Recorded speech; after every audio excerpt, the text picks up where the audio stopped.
your first international conference presentation. Yeah, it's been an honor to I'm so start. happy. So happy. So I think we have William and is also in. Maybe we can start our presentation by introducing ourselves. Okay. I am your moderator. I'm Juliana Abagsonema Abane, and a faculty member from the University of Kwame Nkrumah, University of Science and Technology. And Kwame Nkrumah. I have the transcription is getting it wrong. Yes, Kwame Nkrumah, University of Science and Technology, Ghana, and I'm at the History and Political Studies Department. So I'll be presenting on Imagine Year of Roads Without Roads. So you can introduce yourself, the other presenters.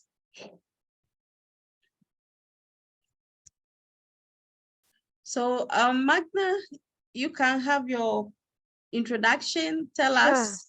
Sure. Thank you all. I'm so excited to be here. Welcome everyone to COMPA, and it's great to see friends and colleagues here. I have my co-authors, Dr. Sean McCandless. Dr. Shilpa Vishwanath is presenting on a parallel panel, so she may go in and out, or we may go in and out and go back and support her. So we are three on this paper, and I'm a professor at the University of Texas at Dallas in the Public and Nonprofit Management program. So thank you all. Again, very happy to be here. Thank you. Then Safyan, can you introduce yourself? I'm Safyan Tahir. Presently, I am a PhD student at National Defense University, Islamabad, Pakistan. And currently, I am attending UT Dallas as a visiting scholar, and Dr. Magna is my supervisor. Oh, great. Great to see you here. Same here. Okay, then Williams is here. Yeah, yeah. My name is William. I'm a grad student at the Department of Economics, University of Waterloo, Ontario, Canada. So I'm joining you all the way from Canada. Okay, thank you. You're welcome. Yeah, you're welcome. I've seen Richard Nkrumah. Are you part of us? Richard? Yeah. Yes, I am. I'm a PhD candidate at the University of Nebraska, and I'm just joining in to learn more about what you have to offer in this panel. So, okay, good to be here. Thank you. All right. Okay, so I am the first presenter at the same time, and I'm doing this presentation with my co-author, Dr. Maliha Abubakari. She is from the University of Education, Winneba, Ghana. So once she's not here, I'll take the opportunity to do the presentation. But before that, I want to welcome you all to this session, and we hope that we'll be able to present our papers and also to discuss on the way forward to improve them. And so because we have 5 presenters for this session, we are going to have 12 minutes each. After that, we have 30 minutes open for discussion in terms of inputs to make the papers very better. And so let's begin. So I would like to share my screen with you. So if I'm allowed to do that, the technical support team, Sean, can help me share. Can I share my screen now? Are you asking me? Yes. Oh, I'm sorry. I'm not technical support. I apologize. Oh, okay. Sean is one of our presenters, but. Oh, okay. So kindly introduce yourself then. Oh, sure. I'm Sean. I'm co-presenting with Magna, currently at University of Illinois Springfield, and shortly to be at the University of Texas at Dallas with Magna and Safyan. So wonderful to be here. Thank you. Oh, thank you. Sorry for that, miss. No worries. No worries. Sean, no worries Sean at all. is the second author. Sorry. Okay. So without wasting so much time, I want to go into my presentation. And our topic is on Imagine Year of Roads Without Roads. and we are assessing goal 9 in 2 communities in the Ashanti region of Ghana. So the SDGs are some of the very important global framework that was carved in 2012 to be able to replace the MDGs. And so we wanted to look at what is the country status in terms of preparing towards 2030. And so we took 2 communities in the Ashanti region to assess in terms of their road infrastructure. And the government for 2019 and 2020, there were 2 years that were declared as year of roads. So we were very curious to know whether was government's declaration match with what was on the ground. And that is the purpose for which we pursue this particular paper. And so I'm doing that with my co-author, but she hasn't joined us yet. This is going to be the outline of our presentation. We have an introduction, research problem, objectives, literature review, methods and material, results and discussion, then recommendation and conclusion. I would like someone to keep the time. So Magna, if you're around, or Sean can do that for us. So Sure. You take note of my time. Sure, Okay. sure, I will. Thank you. Okay, thank you. So we say that social justice, as we all know, is basically trying to provide equitable social human services to all citizens. And that is the basis for which social justice is built on. Unfortunately, with the provision of human services, it is also includes basic amenities that rural communities probably who are not advantaged are likely to also be given. So we felt that within this social justice framework, there's a need for us to look at what are the social infrastructure or social amenities that communities within Ghana that are deprived or that are divorced from the center are getting from in terms of the SDGs. And in accordance with this understanding, there were 17 goals in all, and we took the goal 9. Goal 9 has 3 main indicators, and we looked at road infrastructure. There's also the second target is about innovation. Then the third target is on technology, but we decided to look at the component of the road infrastructure. And so the points we want to put across, or the world wanted to put across, was to build a foundation that is quite sustainable to enhance lives, or especially the rural communities. And that's the basis for which the SDGs was built. Ghana, as we all know, is a developing country. And for us to maintain the gains that we made during the SDG framework, it is important that we improve upon whatever we built in the last decade to be able to achieve our sustainable status in 2030. But unfortunately, Ghana as a developing nation faces several challenges. And these challenges also includes the social infrastructure that they need to be able to enhance lives and also improve service delivery. And so as a result of that, Ghana perhaps is lacking in terms of its roadmap towards Agenda 2030. And within this framework, we also have the African Agenda 2060 also being a very important aspect of the goals, the global goals. So though we know that the government declared 2 years consistently as year of roads, we saw that at the rural level, the declaration and what was existing were not the same in terms of the deficit that exists in Ghana. And we also noticed that despite the fact that the country is having challenges, we realized that about $1.1 billion every year is lost to financial irregularities through wastage or monies that cannot be accounted for in the public sector. And we have an infrastructure deficit of $0.4 billion a year. So if you look at what we have in terms of the amount of money we need to build our infrastructure, which is about $1.2 billion. And the fact that we are able to waste $1.1 billion, that will leave us with nothing in terms of what? Social action. So we have economic challenges, but these challenges have their undertones where we expend money that is supposed to be used for this infrastructure, find its ways into other areas that are not, public officers are not able to account for.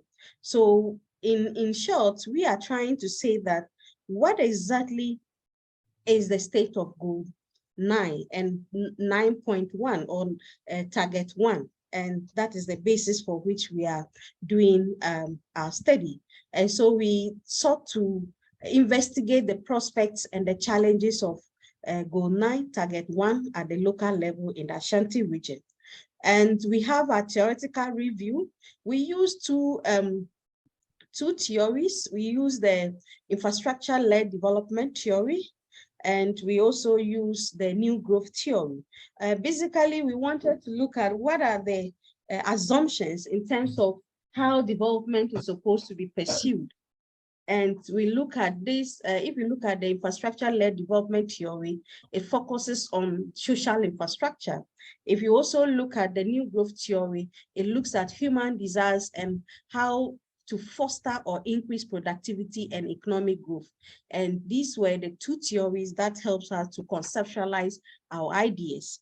And we had also empirical literature that we wanted to survey in terms of goal 9 and see what exactly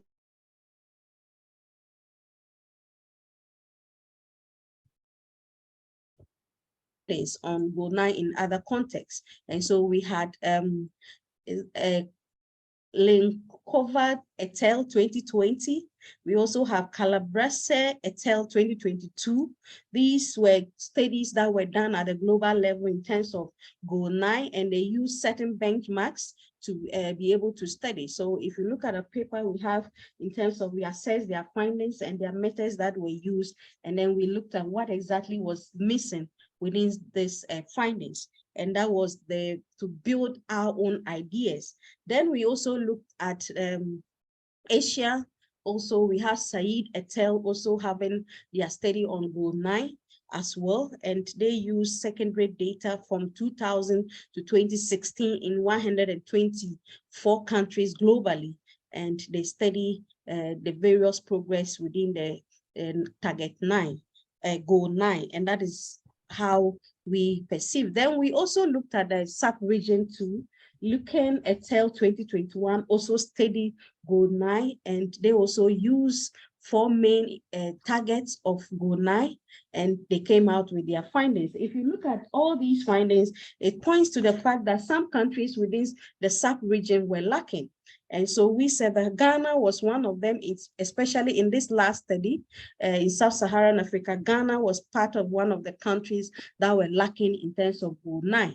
And so as a result of that, we sought to study it further and to find out what exactly is Ghana doing and can we make a difference.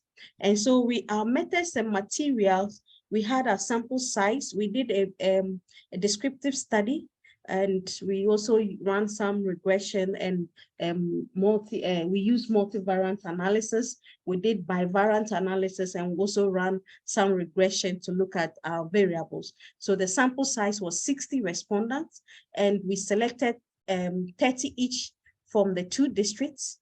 And we conveniently use this sample because we use the purposive sampling together with convenience sampling, because the nature of data collection was to look for people who are willing to talk to us or to answer our questionnaires.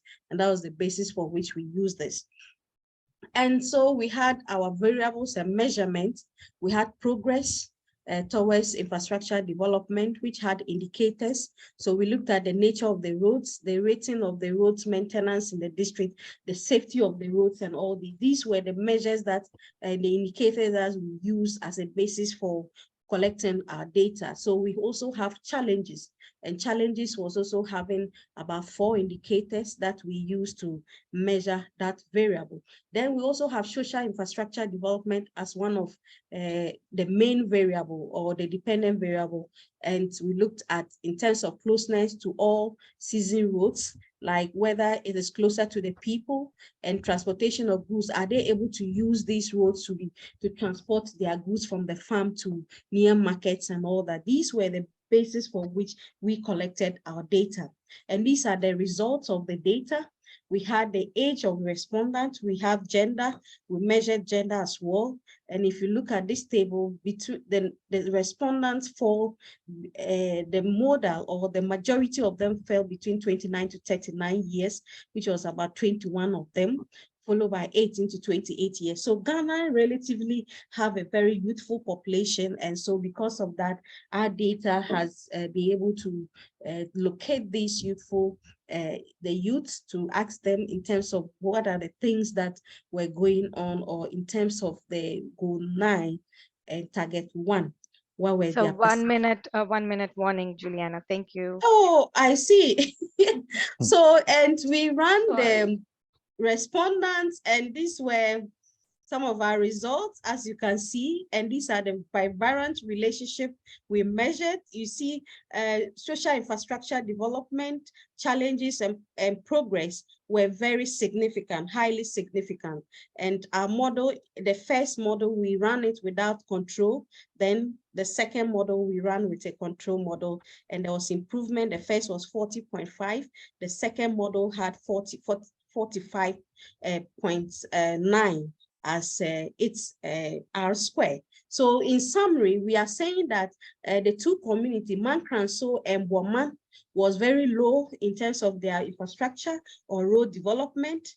And we say that the progress towards the achievement of road infrastructure was very slow pace. And if nothing is done, I think they will not be able to achieve it. So in conclusion, we know that social infrastructure is important, but the rate at which we are the local communities are provided is a very slow pace, and government need to beef their efforts in that. Thank you very much.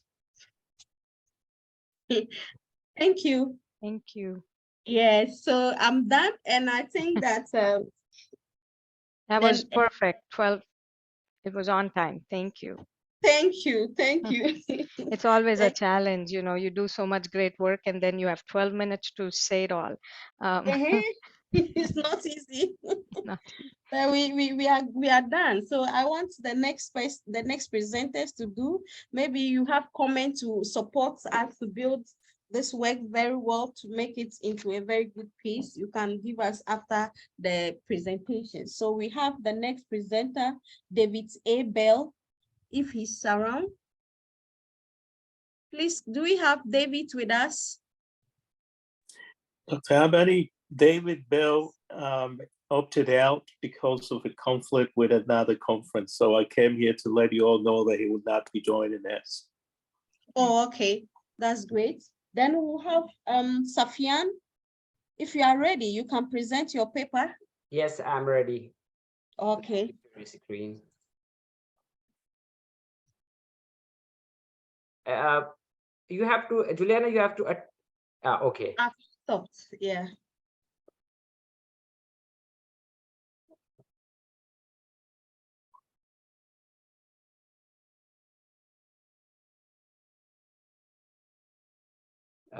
Is my screen shared? Yes, we can see it. Yes. Okay, thank you. Okay. As I introduced, I am Safyan Tahir, PhD scholar at National Defense University, Islamabad, and currently I have been attending UT Dallas.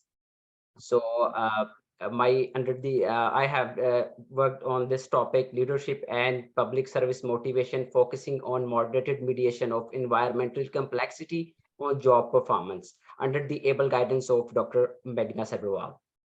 So formally start the presentation.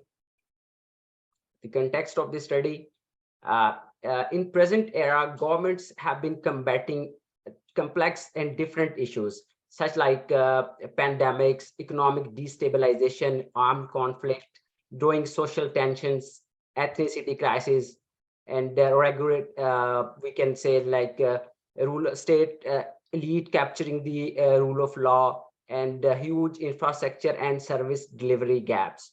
So the effective, according to the Sabharwal and Burman in his book, particularly written in the context of South Asia, it noted that effective bureaucracy and good governance are contemporary challenges for developing world, particularly in South Asia, wherein civil servants are powerful and influential member of society. So in response to these challenges, governments have been trying to build effective human resources in public sector to meet the needs of citizen and society. In the field of public administration, the research has been focusing on domain of leadership. In general, leadership is the process of influencing others to understand and agree about what needs to be done and how to do it. The process of facilitating individual and collective efforts to accomplish the shared objective.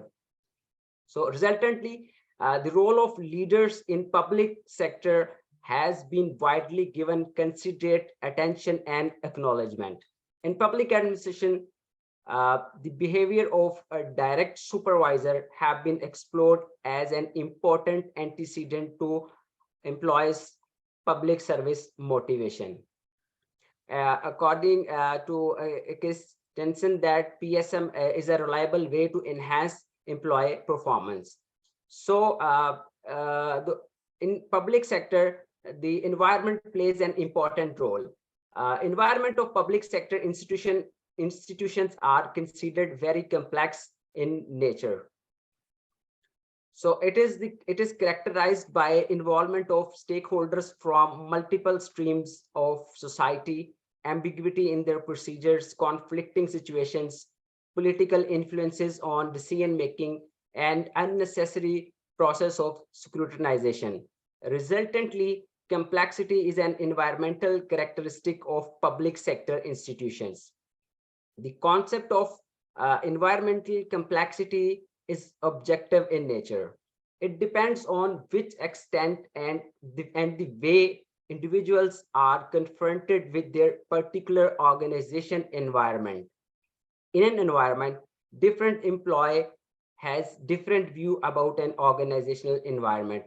In bureaucratic settings, measuring performance and motivation levels of employees relies importantly on environment and the structure of institution.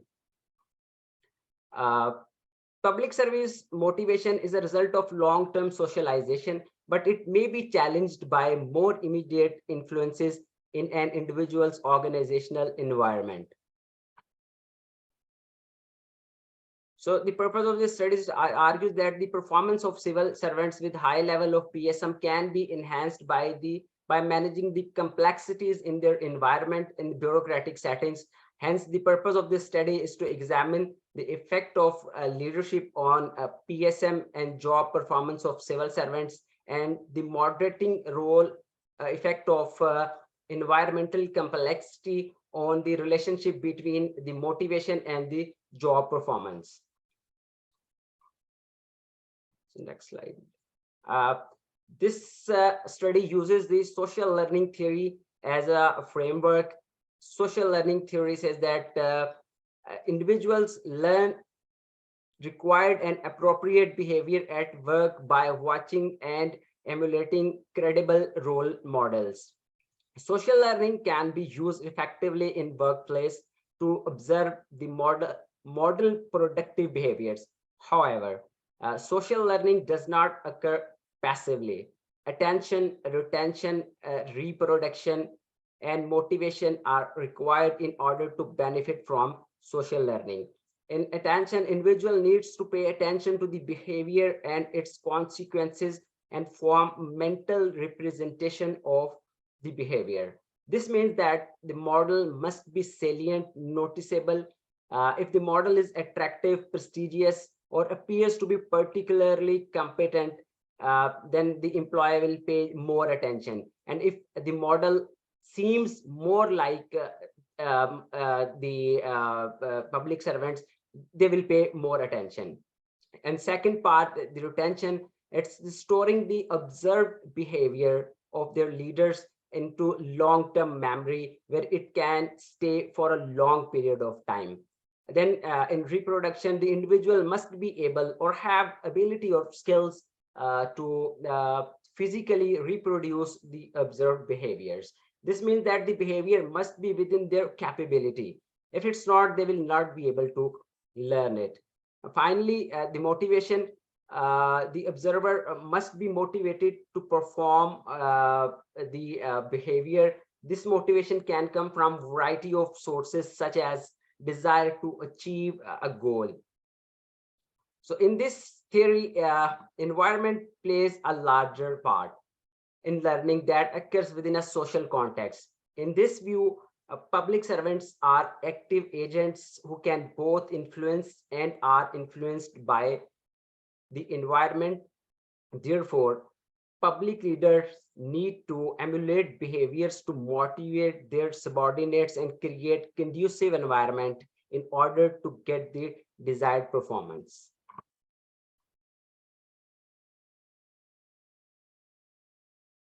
So in this study, leadership is regarded as a role model that is expected to positively impact public service motivation and job performance.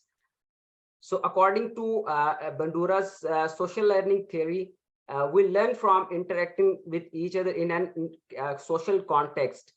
Here, environmental complexity is a contextual factor, and it is reasonable to assume that the effect of PSM, public service motivation, on job performance may be moderated by this specific contextual factor.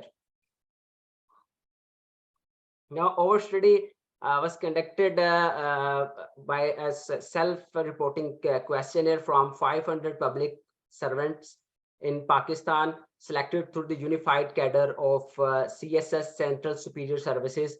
So we have collected 236 questionnaires, out of which 201 usable responses with response rate of 47%. And these responses are diverse in the form of age, gender, education, and it is represented by all the 12 occupational groups of civil services of Pakistan, including the police services, revenue services, foreign missions. So we have adopted, in our analysis part, we have adopted a PLS, partial least square SEM path modeling by using Smart PLS 4.0 to examine the theoretical framework of the construct from a predictive perspective. PSM SEM structure location model follows a causal predictive paradigm aimed at testing the predictive power of model, developed carefully based on logic and theory. Because of above strength, PLS was used in this study. So this study assessed 5 categories of variable with 4 constructs. The first is dependent variable, job performance. Few of the questions are given on the slide, and the reliability score for Chromback alpha is 0.8, and the composite reliability is 0.88. So next category of variable is independent variable. It's public leadership, and the reliability factor is here 0.81 Chromback alpha, and composite reliability is also good. So mediator, in our study, public service motivation is a mediator. And finally, the fourth construct is moderator, environmental complexity that moderates the relationship between public service motivation and the job performance. Here are the few items that measure the environmental complexity, and the statics reliability statistics are good for this variable as well. We have also included some variables, control variables. So my study hypotheses are given here as flashed. I will show it in my conceptual model. Here, the public leadership has a positive and significant impact on job performance. And my second hypothesis is like public leadership has positive and significant impact on public service motivation. And third hypothesis is public service motivation has a positive impact on job performance. And fourth hypothesis is like public service motivation will mediate the relationship between public leadership and job performance. And the final hypothesis, fifth H5, is that environmental complexity will negatively impact the relationship between public service motivation and job performance. So these are the correlations. Just a 3-minute warning, Safyan. Okay. Thank you. I will quickly show. These are the correlation matrix. The constructs are significantly correlated, and this is my path model. In this structural model that I have studied, the R square for the public sector public service motivation is 0.16, and for job performance it's 47.2%. So they are all above the threshold value. It's a significant and substantial effect. So according to the here and all, if the values are above 0.1, it shows the model has the predictive power to be studied. So quickly I will come to my hypothesis. All the direct relationships in my study, H1, H2, and H3 are significant in the terms of their coefficients and p-value and t-value. So there are positive relationship of public leadership and job performance, public leadership on public service motivation, and public service motivation on job performance. The mediation analysis was performed to assess the mediating role of PSM in relationship between leadership and performance. The results indicate that indirect effect of independent variable on dependent variable was significant. Despite the addition of mediator public service motivation, the total effect of public leadership on job performance remains significant. This demonstrates the partial mediating role of public service motivation in relationship between leadership and performance. So moving further to the moderation analysis, the effect of environmental complexity on the job performance. This study investigated the effect of environmental complexity on relationship between job performance. It has been noted that the results showed there is a negative and significant relationship interaction term between of environmental complexity between motivation and job performance. Here we can see that in our slope, that if we increase the high level of environmental complexity, there is a graph in red line shows that it is not steeper as that in low complexity, where the if we increase the performance PSM motivation, the performance will increase.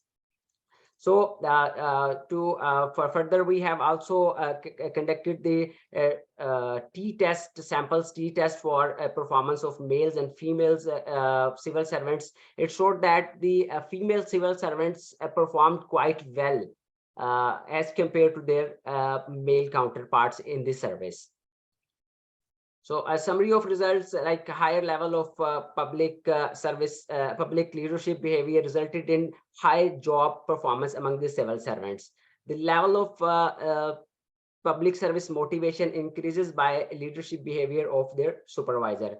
And employees with higher level of public service motivation exhibits a higher Safyan, level of performance. You have to conclude your presentation. Okay. So these are the summary of my results, and the finally implication, understanding the importance of leadership in public service, especially as an antecedent of PSM and job performance civil servants. This will result in overall better performing public service for communities. Finally, finding the evidence to create environments with less complexity that support the public servants to effectively perform and produce results and safeguard the public interest in order to create a strong and compassionate civil society. Thank you. These are the few recommendations for the future studies. We can conduct the interviews for senior leadership to understand the future research agenda. The model should also be tested in other cultural settings, particularly in developing countries. So these are my future recommendations. Thank you very much. Thank you. Thank you very much for your presentation, and we'll have the next presentation. The next is Dr. Magna. Yes, thank you so much. I'll have Safyan, if you can unshare the screen, I'll have Dr. McCandless share our presentation. Excellent. I was getting it right now. Great, thank you. The presentation itself, as we are bringing it up, is, as I said, with Dr. McCandless and Dr. Shilpa Vishwanath. We are working on an edited book. It's a handbook of DEI. You see the title there, Global Diversity, Equity and Inclusion in Public Administration. It's a handbook by Elgar Publications. Hopefully it will be out by the end of this year. It's been a fun project. We have 25 chapters, so you can imagine coordinating, and each chapter has several authors and co-authors. So it's been quite a learning experience, of course, for all of us, but also a very fun experience. I've had the best co-editors with me and co-authors, great colleagues and friends. And so what we plan to do today, given the time restrictions, what I'll do is I'll quickly go over the components of the book itself. And we started with actually 3 parts to the book. The first part on your upper corner there left for me is exploring the diversity and dimension socially constructed identities of individuals. So we have chapters on gender, on identity, on religion, on institutionalism, representative bureaucracy. So those are the typical that we see. We also have a chapter on disability written by a former student of ours at UTD and now at Seattle University, but just excellent group of scholars who have come up with about 6 or so chapters within that first part.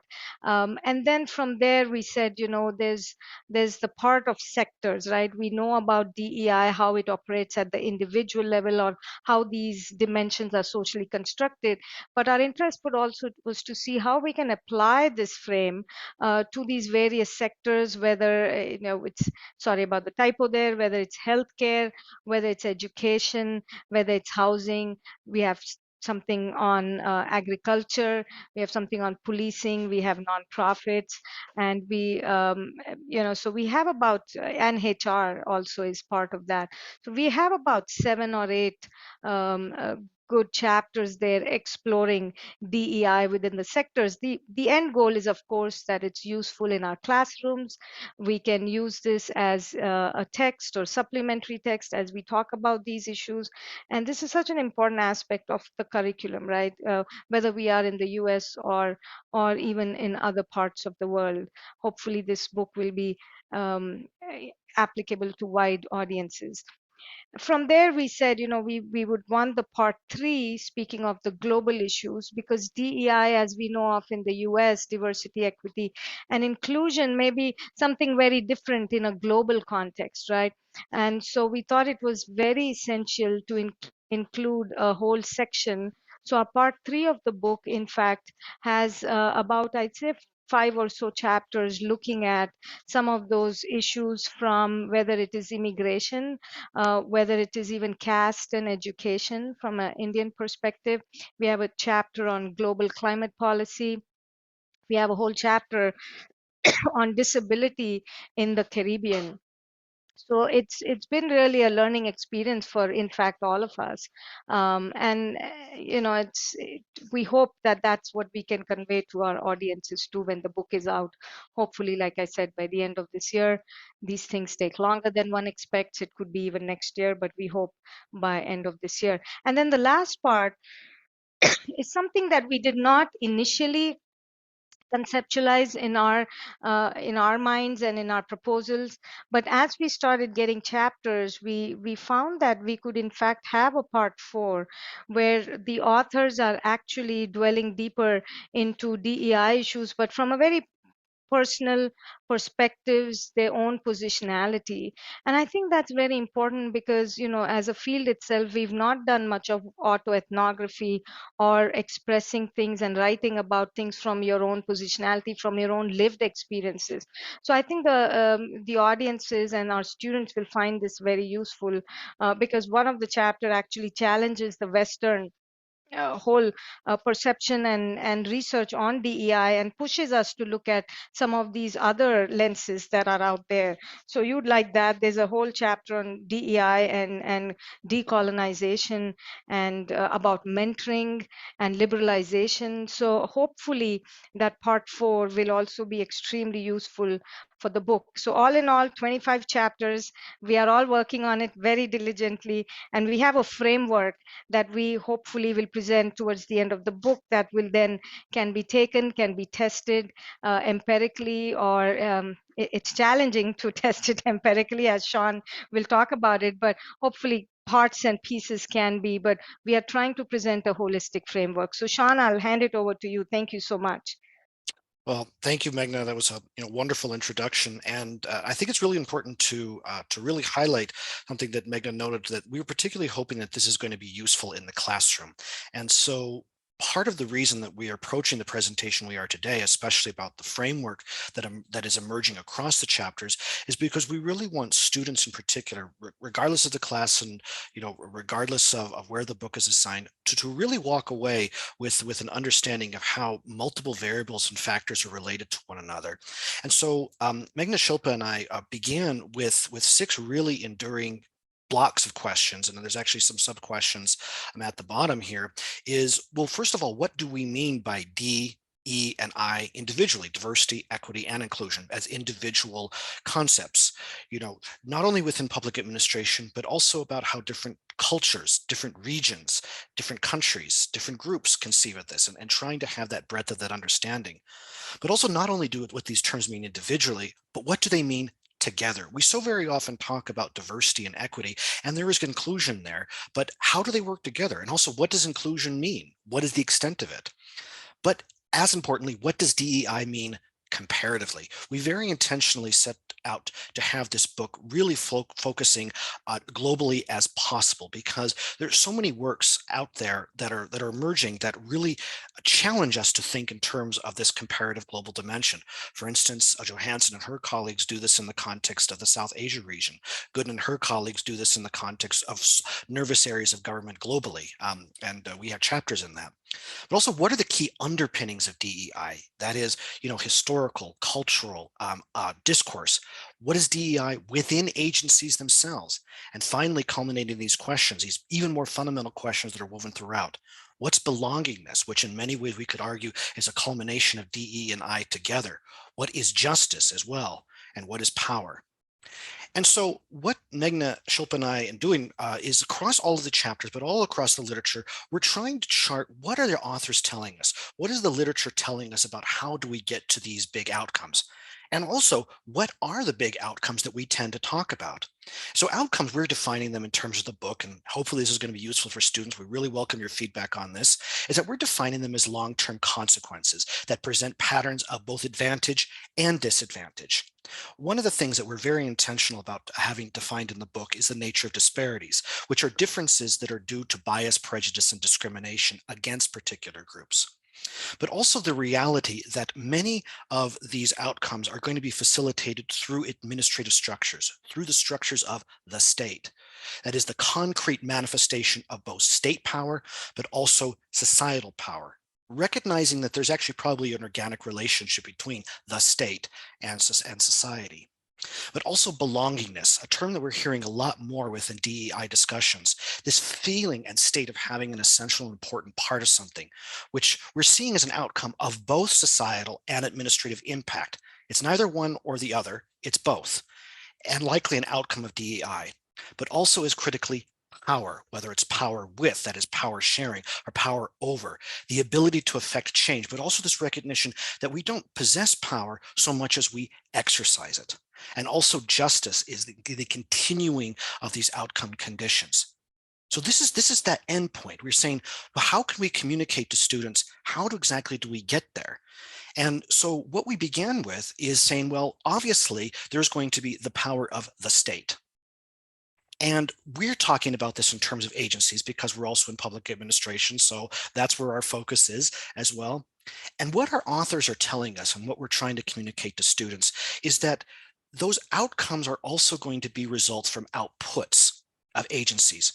And outputs can be both interactions and products. Our interactions between individuals who work for the state, but also citizens, people who may not have citizenship status, regardless of what it happens to be as well.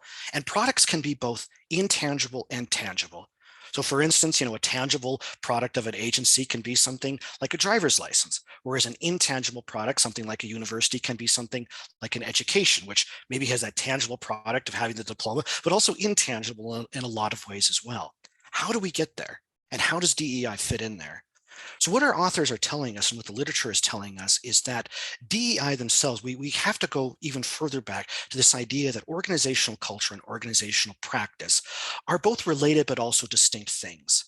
Organizational cultures is what organizations are. It's very much about identity, about power, the ability to affect change, but also as critically, if we want to understand, we're positing, and our authors are helping to posit, if we want to understand what DEI means, we have to go back to this recognition that different agencies, different groups, different factions and alliances within agencies themselves are going to have different dispositions towards equity, different ways of defining equity, and maybe even different ways of appropriating the language of equity to try to justify not changing administrative behavior. But also as important, personal ideology, our personal level beliefs, which can and do impact. But also on this other side, the importance of organizational practice, which is what organizations do. And we think there's definitely more things in here, but things that continually stand out to us again and again across these chapters is the need to account for what are the formal rules, but maybe as importantly, if not at times more importantly, what are the informal rules? Those things that are not necessarily written down, but still take place every single day, maybe sometimes without being acknowledged or even addressed, including by disciplinary structures. And as a result of these interactions, we're saying that diversity, inclusion, and equity are going to be resultant outputs of previously held orientations of identities, but also actions, which diversity we can understand as representation, active or passive, inclusion, respect, compassion, which is also different than empathy to a degree, but also engagement. To what degree are administrators within an agency engaging with someone or to someone in a very directive way? Is it interactive or is it transactional? These are things in order we have to account for. Leading to this idea of equity. What is the meaning of fairness, of access, processes, quality, and value? And so what we're saying here is that within the agencies, if we want to understand DEI comparatively, we have to understand the variations of all these elements. What does power, how is power exercised within this agency in this particular country? What is equity defined as according to these particular administrators within this particular agency, within this particular country? By understanding these variations, we understand how these outputs are created. But then we also realize, and our authors are telling us, that we have to consider other factors, that agencies, the power of the state, also are going to be existing within environmental and key ones in which we see again. And recognizing that I have just a few more minutes, I'm going to go through this rather quickly, but historical factors, that is history itself, culture, which includes many aspects in culture. We could talk our whole conference about just the meaning of culture, but also economy. And these in turn lead to underpinnings, these factors that implicate governance again and again and again, but are rooted in history, culture, and economy. Markets, which in many ways we could argue is a particular operationalization of economies. Legal structures and the assumptions there. Political, the negotiation of who gets what. And managerial, how do we achieve what we want to achieve? And these finally lead to discourses. Discourses, that is, debates. It's going to be engagement about deservingness, privilege, positionality, and biases, recognizing the unfortunate reality that not everyone is given a seat at the table. Not everyone is treated equally and equitably within the discourses, but understanding what are those discourses, who is participating, because these values take their meaning in cyclical endogenous processes, which kind of gets us a little nervous as scholars, is this idea that maybe endogeneity is not something always to be avoided, but actually just a basic reality of our world, and then in turn looping back to one another. And so this has taken it all together. And I realize this is a big slide, but some version of this is going to be presented to the end of the book, and we've already modified it. And here's the last points I want to make. When you take all of these elements about the environment and agencies, the power of the state, but outcomes in the middle that both influence and co-influence one another, we need to understand DEI comparatively, since what DEI means, that is who is included and how, is going to vary significantly. But also what DEI means and how it varies seems to depend on at least three major levels: what happens in the environment, what happens with agencies, and what happens in outcomes, including how these elements are defined, how different cultures, how different societies, how different power groups within agencies define them.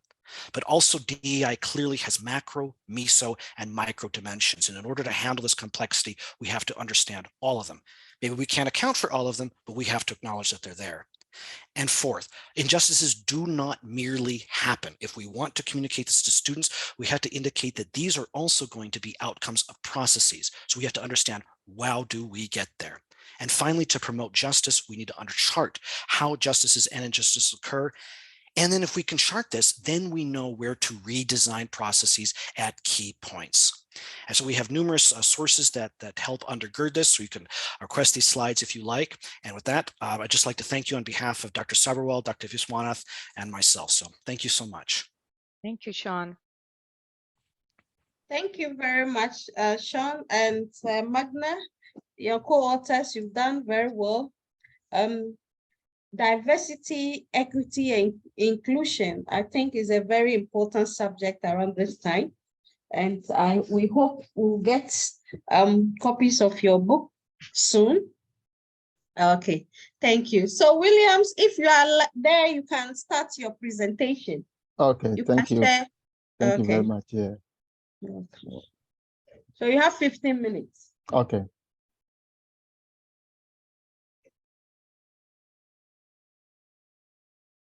Okay. All right. So okay. Yeah. So can I start? Thanks. Okay. Start, Yeah. All right. please. Okay. All right. Thank you. Yeah. So I want to thank the organizers of this program. This is my very first time of coming to this program, and so I want to thank Professor Uzochukwu and the current president of COMPA, and then the past president, Professor Agbojake, for this opportunity. And so I'm going to speak on the topic investigating the economic impacts of globalization on employment in Africa. So I'm using ECOWAS as a case study. Yeah, so the concept of globalization is a multifaceted phenomenon that enormously affects all parts of life, namely social, political, cultural, and economic. And this concept actually involves the process of integrating national economies into the international economy via trade, foreign direct investment, capital flows, migration, and so on and so forth. But this concept of globalization actually has generated a lot of controversies, where some speak for and others speak against it. Those for the concept actually indicates that it stimulates economic growth. It also enhances the social welfare through job creation. It also integrates developing economies into the world market, trying to facilitate cultural exchange, provides resources for information and knowledge transfer, and also help in enhancing extraterritorial capital movement. And those who speak against that also make a point that it actually breeds cultural imperialism, provides a platform for developed economies to exploit developing ones. So I want to give some brief history about ECOWAS. That's the Economic Community of West African States. West Africa is a collection of states that had come out of diverse colonial experiences and traditions which mainly define the boundaries of the 15 states living in the region. So members of the community adopt 3 main languages, such as English, French, and Portuguese, even though the region can boast of more than 1,000 local languages. Some of these include Ewe, Hausa, Igbo, Yoruba, Ga, among others. So the proposal to form ECOWAS actually emerged in 1972, and leading to the coming of the Treaty of Lagos in 1975, which actually gave birth to ECOWAS. So the main brain behind ECOWAS and its commission is to foster interstate economic and political cooperation among member states. So this is some map of member states. For want of time, I'm not going to go into it. So the question that I seek to answer is what is the economic impact of globalization on employment in the ECOWAS enclave? And also to what extent does globalization politically affect employment in the ECOWAS sub-region? So what motivates this work is it has to do with the challenges of globalization and its economic impact on the level of employment in developing economies. And also, not much of this has been done in the context of ECOWAS. And also, instead of using the traditional trade openness and FDIs as process for globalization, I chose to use a KOF globalization index. And so, ascertaining the true empirical impact of globalization on employment, were a number of policymakers in developing countries to formulate appropriate trade policies that will foster growth in employment and prevent job losses. And of course, this work will also help to contribute to the existing body of knowledge or literature. So for want of time, I'm not going to go through all this. So I just want to speak to one or two of this literature that I've actually reviewed. Canero and Abacha and others found a negative relationship between globalization and unemployment generation in Pakistan, India, and China. Malik and others also concluded that trade openness, social and political dimensions of globalization negatively affect employment in Pakistan. Faridi and Chaudhry, 2013, also found that globalization positively impacted employment in Pakistan. So Aite, 2006, adopting the degree of openness of the economy as a proxy, proves that globalization positively influenced employment in Ghana. Patterson and Okafor, 2006, also found that higher propensity towards openness of the economy actually negatively impacted aggregate demand for labor in Nigeria. Using KOF globalization index on African countries, Ayenabo and others, 2012, also observed that losses could be more or less for African countries, depending upon the approaches that is used in measuring the employment impact of globalization. So they actually concluded that globalization does not seem to actually favor most developing economies. So a contribution of this literature, fond of time, I'm going to keep this one to be able to save time for other ones. So for the methodology and data and models, I actually use panel data from 1990 to 2017 on 13 ECOWAS member states from West Africa. So the sources for my data were from a World Development Indicator, that World Bank database. Then we have a Switzerland Institute of Economy, or simply put KOF, and then also from a Penn World Table. So the model, I based my model on one used by Ogun and Osabu in 2010. They actually studied the manufacturing sector of employment, and then how openness actually impact employment in manufacturing sector in Nigeria. So I used their model to be able to develop the one that I used in this study. So in my case, I used two different models. The first one, I used KOF globalization index to be able to measure the impact of globalization on employment. And then the other one, I maintain the traditional way of doing it. That's using trade openness and foreign direct investment as process for measuring impact of globalization on employment. So having done so, because it's panel data, so I'm going to use fixed effect or random effect estimation techniques. Normally, in order to determine which of these two methods is better or is appropriate for the panel data, we have to run what we call Hausman test. And the null hypothesis of this test indicates that random effects model is better. And then the alternative says that the fixed effect model is actually preferred. So having run the regression, I discovered that the finding actually led to the rejection of the null. So in that effect, I had to use a fixed effect estimation technique. So let's look at some pictorial representation of what happens in the member state in terms of economic globalization and political, and then what happens in terms of employment. So as you can see here, Togo actually has the highest in terms of the economic globalization. It might be as a result of the fact that Togo is, it's strategically located between Ghana and then Burkina Faso, and so it serves as a major transit point for international cargo. So usually they have this system of a free trade zone. And so that actually links or opens up transit into the capital cities of Accra and Cotonou, Benin.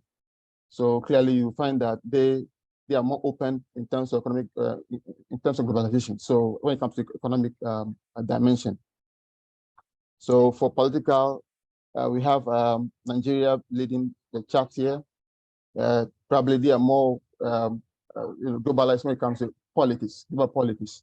So followed by Senegal and then Ghana and some Togo and other 3 countries. Then for the employment situation in each of these countries, we find that Nigeria has the highest number, but maybe because of the population wise, because it's the most populous country on the within the West Africa enclave. So followed by Ghana and then some other 3 countries. Now let's come to, so this is a Hausman test, this is the outcome, and then the p-value actually is statistically significant at 5%. And so that led to the rejection of the random effect. So I had to run the first model. So this is we have the coefficient for the fixed effect and then the random effect and then the pool OLS. Yeah, but focus here is on the fixed effect. So the first one, it's that's the impact is about 70%, and that is this statistically significant, and so it means that economic population actually impacts employment in West Africa, and so the sign is negative, so it means that there is the impact is negative actually. The same also goes for political globalization, which is about 19%. Then we have a population, also control for population, inflation, and infrastructure, and so these are the variables that will impact employment within the sub-region. So this same for the second model, which actually maintains the traditional way of doing it, that using a trade openness and FDI as a process for measuring globalization. So even though statistically it is significant, the impact is very minute, it's very small. So clearly using KOF index probably should be the better way of measuring impact of globalization on employment. So in conclusion, this study concludes that the economic globalization, political globalization, population, and infrastructural development have significant impact on employment in the ECOWAS enclave. Thus, economic and political globalization have negatively impacted employment in the West Africa sub-region. So within the region, population growth as well as infrastructural development positively influence growth in employment for ECOWAS citizens. Now, for I have some key policy recommendations to make. One is the government of ECOWAS member states must endeavor to maintain equilibrium between domestic job creation and global trade. Formulating local content laws may guarantee job placement for indigenous, domestic workers in multinational corporations operating within the sub-region. So ECOWAS member states should be cautious also by way of avoiding those trade agreements that actually seek to freeze employment in the domestic economy. So, for instance, IMF stabilization measures, usually lead to high unemployment. ECOWAS must also adopt a value chain approach by adding values to primary products to make exports more competitive.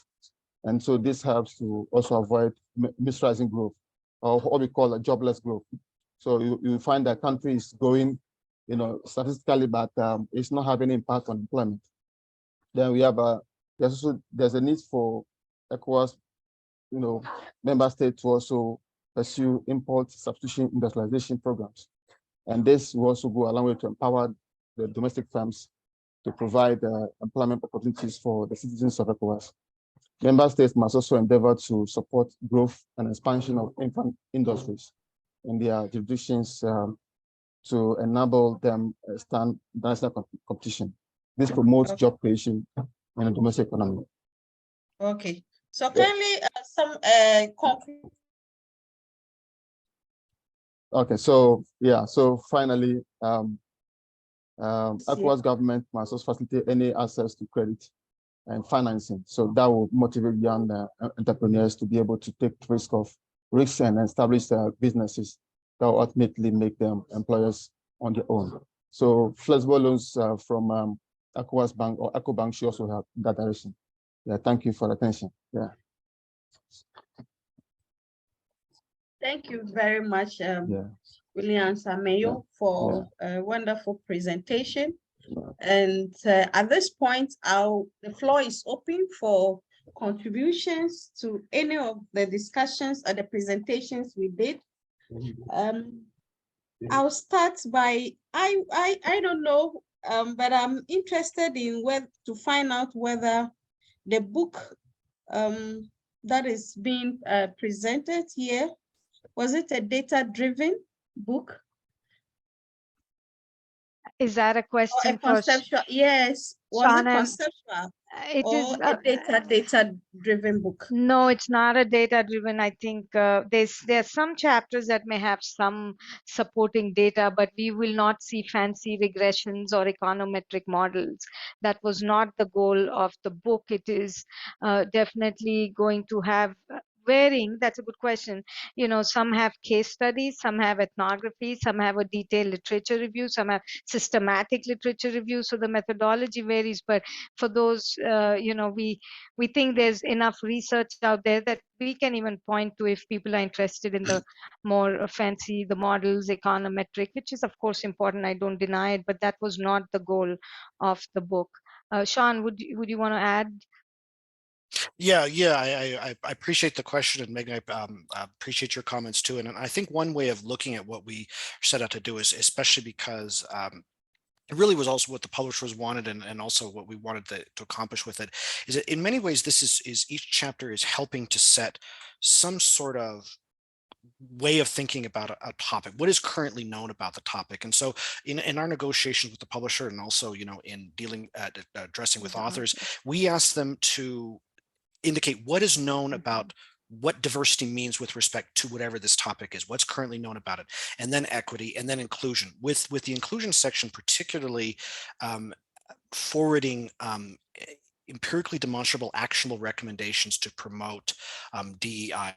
So in this way, while the chapters are not presenting, for instance, like regression analyses or data analyses, they are in a lot of ways still data-driven in another way, in that they are totally grounded within the existing empirical and theoretical literatures of their particular topics. And last thing I will mention is that we have been very fortunate in having fantastic external reviewers, world experts on their topics, who are also weighing in on the chapters and giving fantastic recommendations as well. So I just so appreciate that question. I'm sorry, I'm probably going on. Okay, thank you. I also want to find out, especially the leadership. This one goes to Safyan. I want to know, in terms of leadership, how did you measure leadership? And what type of leadership are you talking about? Basically, Thank you. I have measured the leadership on the scale particularly developed for the public leadership by the KIMS in 2016. Previously, the most studies have been conducted on the transformational or transactional leadership or servant leadership. But in 2016, the KIM has developed this scale for to measure the leadership, particularly in the public sector context. So I have measured the leadership on the scale developed by KIMS in 2016. Do you have And then, questions, if I may follow up? Can you give us a sample of 1 or 2 questions that were used to measure public leadership, for instance? Yeah, I can share the questions. I mean, you don't have to share the slide, but if you are looking at it. Basically, there are the 4 basic in the scale. There are 4 basic contours to measure the public leadership. It's like network governorship and political role of political loyalty leadership, and the third one is like attraction to public policy making, and the fourth one was related to rule following leadership. How the public servant or leader follows the rule of set by the government. So these Thank are you. 4 basic. Thank you. okay, but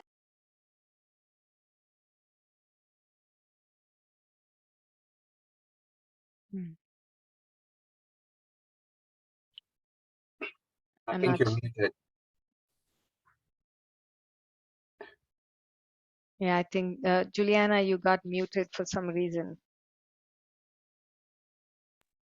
hello. There you go. Yes, Safyan, I heard you saying 4 constructs and you were looking at attraction to policy making leadership. Did I hear that? But that is a measure for PSM, one of the first constructs that we use to measure public service motivation is attraction to policy making. And you are also measuring PSM here, so I don't know how that will work out. Yeah, I have confused the attraction to public policy with the rule following. It was like rule following in instead of attraction to public policy. Let me confirm from my model if I have.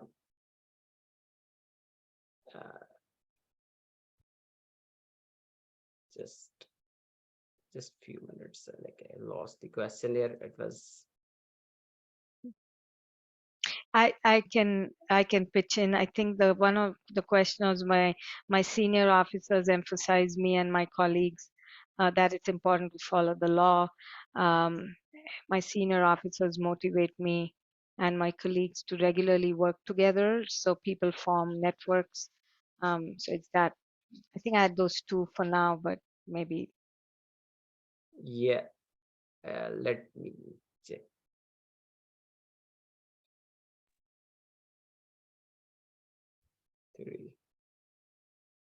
Okay, I think probably just to let you know that attraction to policy making is one construct of PSM. Yeah, and I'd like to know whether which of the construct did you use? Did you use the original construct by Perry, James Perry? No, I haven't used the original construct. I have used the modified construct that has been used previously in the South Asian context, in Asian context of South Korea. Okay, I see. Then, thank you. I think I'm done with that. And I was also trying to ask William's presentation in terms of global economic globalization and employment. and you use ECOWAS? Yes, so ECOWAS, I use ECOWAS as a case study. So I gathered data on panels of countries within the ECOWAS sub-region. And how did you conceptualize globalization?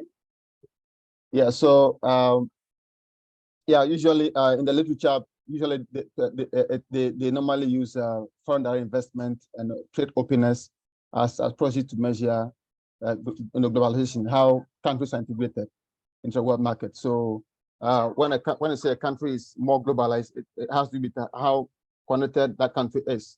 It can be through trade or maybe through foreign direct investment and all that. So in the literature, that's what they have been used over time. But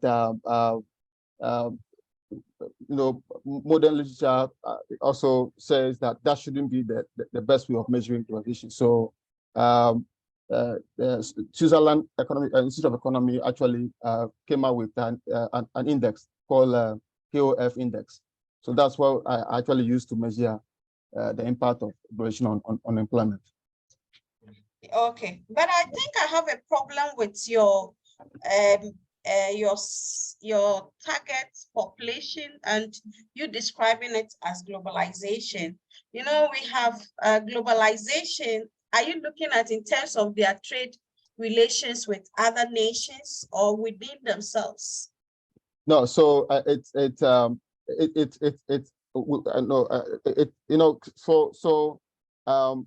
how countries within the sub-region actually relate with outside world. Yeah, so it's not willing within it's not among ECOWAS, but how countries within the sub-region, relate with the outside world. Yeah. I see. Then it would have been very right to look at in terms of their trade partners. That would have been a very good work. Looking at other trade partners, probably you are looking at one regional bloc against another regional bloc in terms of their trade. So if you were looking at the ASEAN countries, the Southeast Asian countries as against ECOWAS, that in terms of the comparison would have given us a more broad picture of globalization. But if you take within a particular bloc and then you are trying to look at their trade relations with other countries without necessarily bringing that out, perhaps it wouldn't give us a reliable information. Would have seen whether in terms of the trade balance, because the issue of globalization has to we deal with imbalances in terms of countries that benefit at the detriment of other people. Yeah, so compare that. Yeah, so that has been the orthodox means of measuring that. So that's what I'm attempt as trade openness. So you look at the trade balance. Yeah, so import exports, and it's try to balance between the countries that engage in trade. Yeah, some also use foreign direct investment. Yeah, so that's one that way of measuring even in the literature. Yeah, so but I'll take your concern on board and then okay. look at yeah. William, don't worry, I'm just trying to make your work look better. Yeah, exactly. Yes, and I've seen that you've used very old literature, 1983 and all that. Things have changed. The globalization we knew in that time and now is not the same. So a lot of change. So if you use very old literature as a basis for which you are doing a study today, it may have confounded issues within the findings. So probably you may want to look at very current and up-to-date literature on globalization and see whether your work sits well within that. Okay. Thank you very much. You're welcome. Yeah. Okay. So we still have about 10 minutes for us to close this session. And the floor is still open for discussion. I want to make a correction that it was like accountability leadership. Accountability leadership. Yeah, exactly. Okay, thank you very much, Safyan. Oh, my pleasure. Accountability leadership. That is very interesting. I think your work is very good. I also do a research on PSM, public service motivation. And currently I'm working on crisis leadership and public leadership and crisis management. And I think last year we presented that paper, and we are still working on it as a manuscript. And so I have very a high interest in leadership and their management style. But I think that with your model is trying to pass it through a mediated process is a very good way of trying to look at the clear picture. And that's very good. Okay, thank you. So we are still open for discussion. Okay, I think Richard wanted to say something. Yeah. Okay, Richard. Okay, so I have a couple of questions. First, to William. Interesting work there. Just because you have your mic open, that's why. But do you think if you took Nigeria out because obviously Nigeria probably might have skewed your findings in some way. If you took them out, would you have had a different outcome with regards to your findings? And my second, sorry. Yeah. You can answer. You can go ahead and answer. So yeah, it might change because Nigeria is a big player, you know, when it comes to ECOWAS member states. So probably that could also, you know, change the outcome of the result or something. Yeah. Did you consider it? Because I mean, it's what's important is the finding. So you don't want to present something that's possibly skewed. Okay. Right? Yeah. Okay, so my second question goes to the DEI, Dr. Saboa and yes, Meghna is fine, thank you. Okay, Meg. Okay, and Dr. McCandles. So I was wondering if there are any chapters with regards to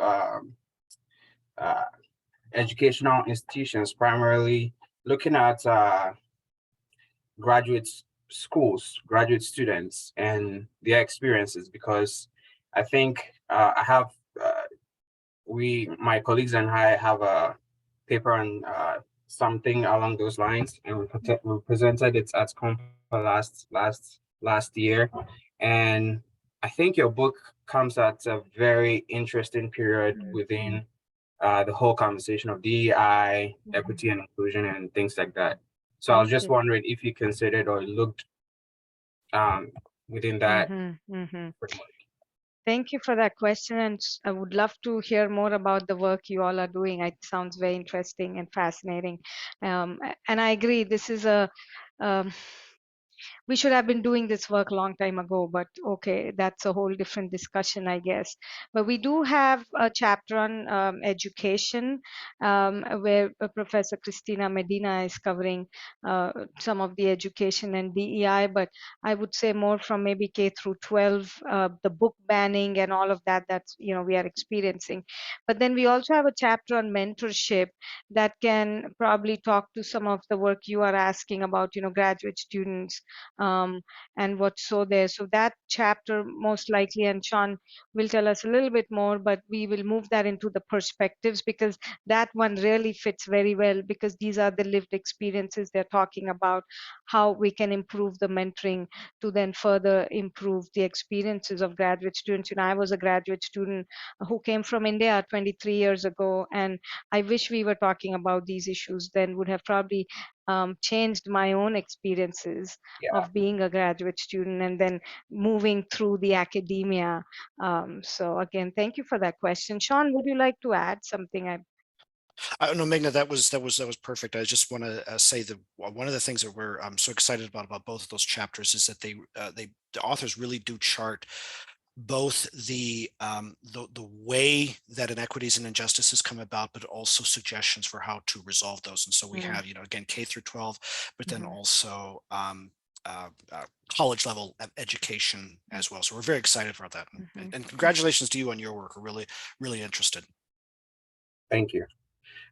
So my last three questions goes to Dr. Abane. So I was paying a lot of attention to your work because My name is Abane. Abane. Okay. Abane, yeah. Abane. Okay. Thank you Yes, for the Abane. correction. Welcome. So I was wondering, with your data, you said you collected data or you interviewed from people. I was wondering what kind of people, because when you say people, I thought about those in power, like officials, right? Maybe there's a different section of people you asked or you talked to about, and also your data, as you noted, was a purposive and like a convenient sample. How do you think that affected your findings, one way or the other? Because I don't know if you actually mentioned or talked about that. And my last one is also with your population or your quote unquote the people that you gathered your data from. I think you mentioned that their age is representative of the population of Ghana. I was wondering, how about the other characteristics with when we talk about data representation, you can think about the gender or the class, educational level, and all those things. I was wondering if that also played a factor in your findings as well. Thank you. Thank you very much, Richard, for your questions. In terms of data collection, as method of data collection was a cross-sectional data, what we sought to do was to go out into the community because we were not interested because our assumptions was that once they had declared 2 years of roads, and we wanted to see whether in reality was that happening on the ground. So our data was coming from the people, from the residents within the 2 districts that we selected to be able to speak to them and also to verify. So we actually had different methods of data collection. We had a document analysis from the districts, the 2 districts, where we use in terms of projects that have gone there for the 2 years that were declared. And then we wanted to verify. And you can only verify when you ask the people who use these facilities every day. And that was the reason why we decided to collect the data from the indigents of those 2 communities. And in terms of whether purposive sampling or convenience sampling would have affected our study, then of course, yes, in terms of quantitative research, sometimes people collecting data that is not probably at random, but trying to look for people who are really available to answer your questions for you will perhaps create some form of limitations. And I think we have made that clear in our data conclusion. And in terms of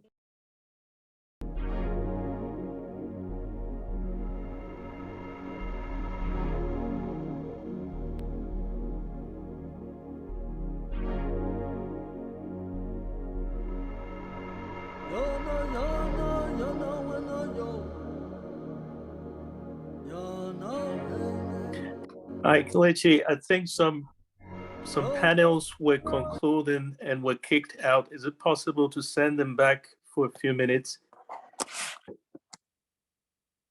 Okay, that's fine. Let me,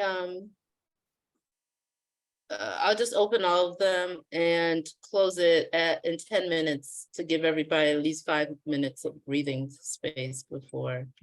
Great, thank you.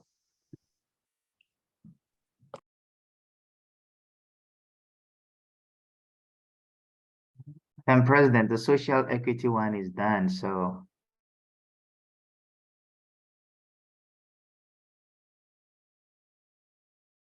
Okay, so we are back. As I was saying, we measure different factors like age, we've measured the gender and others. So indeed, we did in our regression model, we actually noticed that if you look at the first model, for example, employment sector where the person worked had an effect, and also gender also had an effect in terms of its effect on social infrastructure development. However, we know that in terms of surveys like these ones, they have their limitations. And so we recognize that. And thank you very much. So in fact, I use this opportunity to thank you all for coming to present your very groundbreaking, if I may say that. These are things that are very relevant within the public administration discipline. And I hope that especially what we have done here is going to shape knowledge out there and will contribute to theory building. And I have felt that in terms of the DIE model, I am very much interested because we have been excluded. If you look at the sub-region in Africa, we have been excluded from in terms of contribution in books, in terms of theory. So we will look at what you have done and see what we can add to build the public administration discipline. So thank you very much for coming, and we hope to see you next year again on this platform. Thank you. Thank you so much. Bye, bye, Juliana. Thank you. Bye-bye. Bye, Safyan. Thank you. Thank you. Thank you. Bye.